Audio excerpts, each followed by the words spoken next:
اضطر مطار بيرغامو في شمال إيطاليا لإغلاق أبوابه مؤقتا اليوم الثلاثاء عقب حادث مأساوي أسفر عن وفاة رجل على المدرج خلال استعداد طائرة للإقلاع.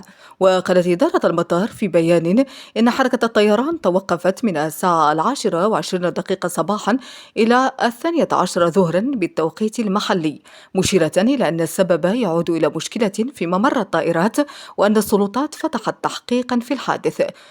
من جانبه أكد متحدث باسم المطار أن الضحية ليس من المسافرين ولا من موظفي المطار، فيما أفادت وكالة الأنباء الإيطالية أنسا أن الرجل لقي حتفه بعدما ابتلعه محرك طائرة تابعة لشركة فلوتيا خلال مرحلة الإقلاع، بينما لم تصدر شرطة بيرغامو أي تعليق حتى الآن.